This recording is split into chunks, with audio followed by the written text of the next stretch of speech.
All right, good morning, everyone, and thank you for being here. Today, I am submitting my 2017 budget proposal to Denver's City Council.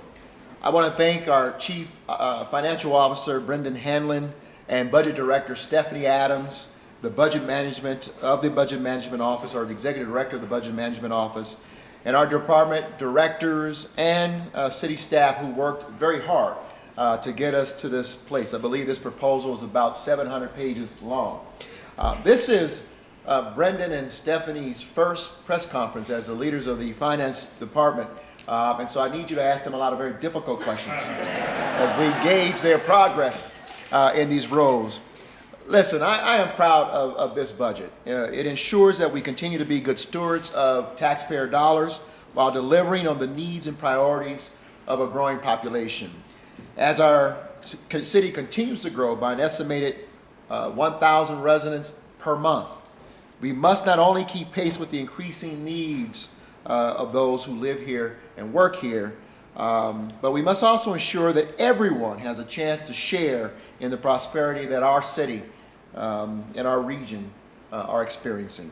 That's why the priorities of this budget proposal will focus on just that, including adding more affordable housing to our housing supply, improving streets and sidewalk conditions and enhancing mobility options, increasing the number of police on patrol, especially downtown, meeting customer demand in permitting, and continuing to make investment in services for our vulnerable and at-risk populations. Now let me get into the details of how we're going to do that.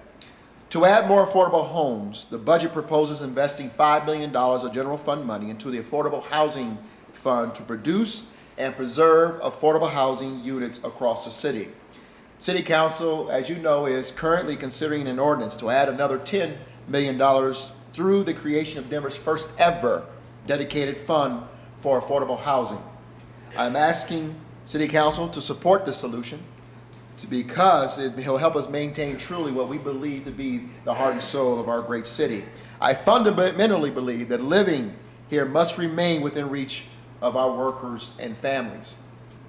I will never concede on this value, and as we continue to work this ordinance through City Council, I hope we can keep and maintain our focus on the fact that this is indeed for the workers and families of our great city. This ordinance will embed affordable housing as a permanent priority of the city. And I believe this is a balanced proposal and will continue to keep our city uniquely Denver. Housing and transportation are inextricably linked. And I've said it once, I've said it 100 times.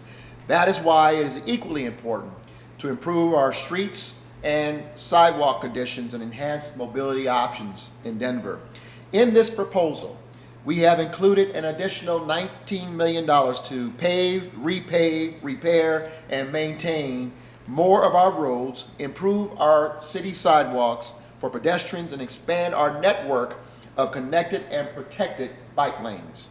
We must also continue to ensure our streets and neighborhoods are safe. With the growth we are seeing, we need more officers on patrol, according to Chief White.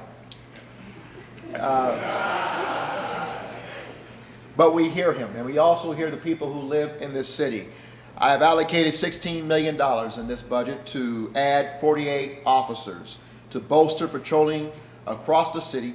60 of them will be concentrated in downtown Denver. Growth also means we need to increase 911 staff, and we will add 2 new police academy classes to train the next generation of police recruits. I am also pleased to report that this budget includes purchasing more body cameras dedicated to our off-duty officers. In 2015, Community Planning and Development issued almost 74,000 commercial and residential permits. That's nearly 6,000 permits over 2014, and this year we are set to exceed that number. That activity in 2015 meant more than $3.6 billion in spending on construction materials, labor, a major economic impact in our city and our region. So this year's budget proposal will continue to improve our customers' experience by increasing the number of city inspectors, planners, and frontline staff by 30 department employees to keep pace with the increased demand. And lastly, you've heard me state this before. Today, the city invests a great deal in helping those who are experiencing homelessness.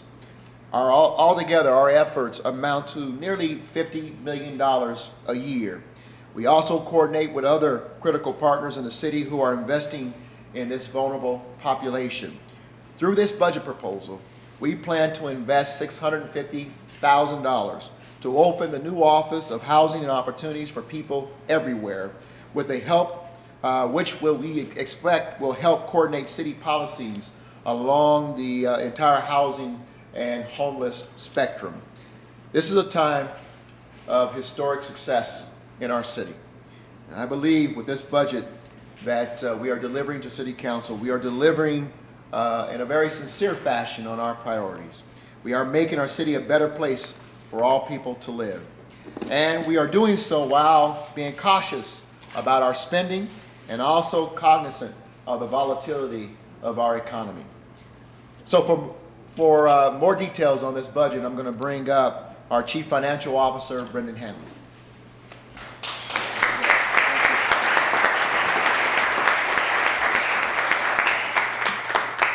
Good morning. Can everyone hear me? Real close? Got it. Good morning. My name is Brendan Hanlon. I'm the city's Chief Financial Officer. First, I want to thank Mayor Hancock for his leadership in developing the 2017 budget and all of the city agencies who worked with us over the last 3 months in its development.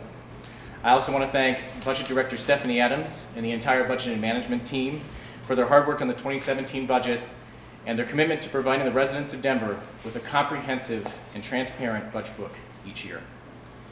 Denver's finance team is truly first-rate, and I am incredibly proud to work alongside of them and lead the Department of Finance as the Chief Financial Officer.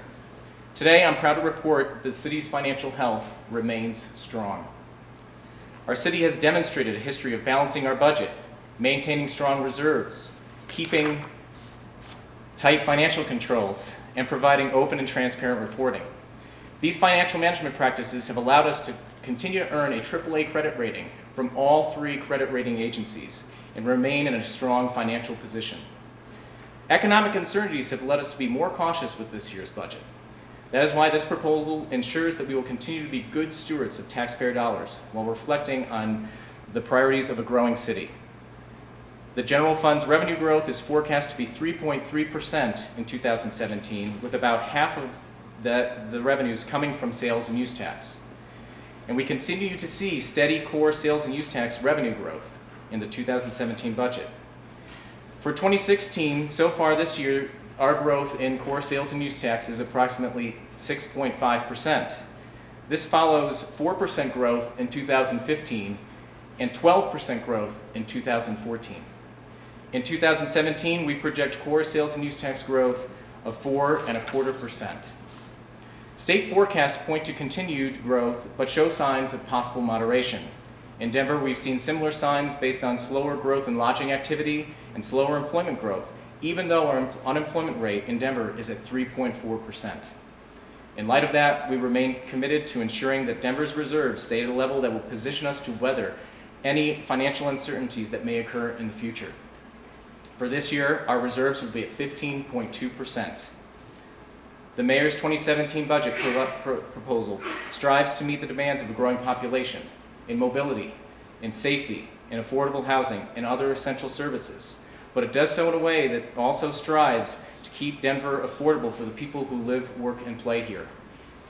It also positions Denver to preserve our high financial ratings, maintain healthy reserves, and focus on responsible growth.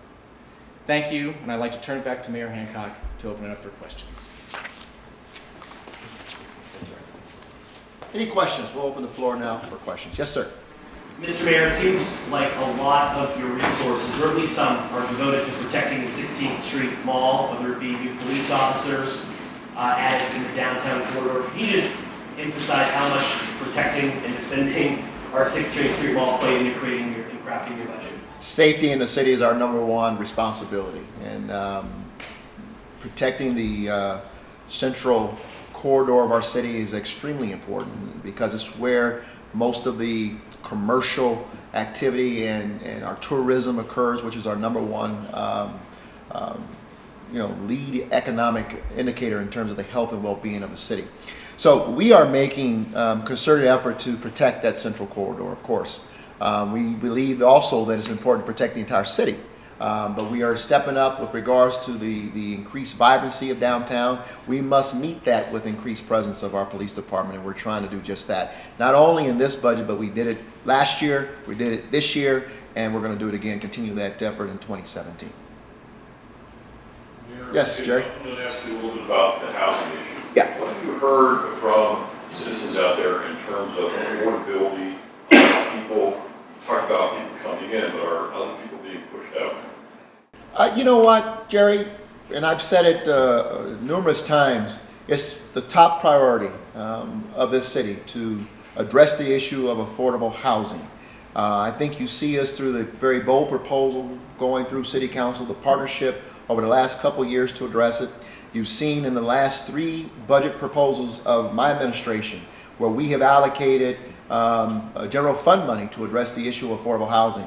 You saw it through our 3x5 challenge, which we hope and plan to accomplish a year ahead of schedule.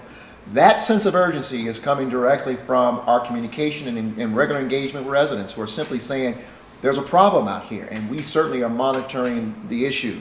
We're aware of the escalation, almost 20% increase in terms of the rental costs in this city, as well as the ongoing value or increase in assessed values of the properties in the marketplace. Residents have been very clear to us that many of them are being priced out of the market in Denver, Colorado. We want to be the city where if you work here and you want to live in Denver, then we have the audacity to believe that you can live here. And that's where we want to create that opportunity in terms of the diversity of the type of housing as well as the diversity of the cost of housing in our city. So yeah, we've heard clearly from residents, we've heard clearly from those who've been displaced as a result of the increased cost of living in Denver, and we are working hard with all of our partners and through certainly with City Council to try to address it as expeditiously as we can. Secondarily, on the growth that you talked about, 1,000 people coming in every month, is the city being strained in a certain sense by its success? That we have things that deteriorate because they're just being used more? Sure. I mean, growth and demand creates all types of unique opportunities and challenges. I think the mark of a great city is you rise to meet those challenges. And fortunately for Denver, we are a city that has really grown into its specialness and its desire for people to live, work, and play. We have the ability, thanks to the people of Denver and their willingness to say, keep pace with the growth, address the issues that might bring challenges as a result of the growth. And as a result, we've been provided those resources. As the leadership of the city, it's our responsibility to make sure that we are good stewards of those resources, and that's what we're trying to do. But we're managing it well, and there's some things it might take a while to get ahead of, like the housing issue, but for the most part, and mobility issues, of course, but for the most part, we have a plan to address each and every one of those issues. I don't know if this is a question for the chief, but... We'll let it be, Chief. In addition to the 16 officers downtown, you're getting dozens more for the rest of the city. Could you describe how that would impact how you police? Yeah, actually, in conversation with the mayor as it relates to what our needs are and doing an assessment of how we allocate those resources, obviously the 16th Street Mall certainly became a point of conversation. But what was equally as important is while we wanted to put extra resources on the mall, we kind of wanted to look at the other districts and how we're allocating those resources, and we did not want our efforts on the mall to impact the efforts and responsibilities that we had throughout the city. So thanks to the mayor and the administration, a decision was made to obviously address the issues on the mall, but at the same time do that at no risk to the other parts of the city. So as he stated, we're actually adding the walk the beat. We're actually doubling the number of officers that walk the beat on the mall to the amount of 16. But at the same time, we're going to have 2 relatively large recruit classes in this budget that will be able to allocate those resources to the remainder of the other 5 districts that we have. So really excited about the budget. The budget director and I, we have ongoing conversations. Some of them are not for public consumption. So when I got the budget this time, I had to read it 4 or 5 times to make sure I was seeing what I was seeing. So I can't tell you how elated I am with the budget that we received this year. Chief, can I ask one other question about that? With the additional people on the beat and things like that, is that going to impact response time? What do you see that doing? Yeah, one of the things that we constantly talk about is looking for multipliers. In addition to having police officers in this budget, we're also hiring civilians that would be doing the work that police officers have done in the past. So, for example, an offense occurs that doesn't really require a police officer with a gun and badge, but requires somebody to attend that works for the police department. We'll actually have civilian report writers. We're expanding that program. We're fortunate enough to have at least an extra 10 or so that we added to that program. So that'd be a multiplier, which means officers will be able to respond to those calls that only they can handle that much quicker. So yeah, this budget, in addition to hiring the officers, hiring those civilians and the equipment to go along with it will serve as a multiplier that will ultimately help us respond to some of those crimes, those priority crimes, a lot quicker than what we had done in the past. Any others? All right, thank you all very much.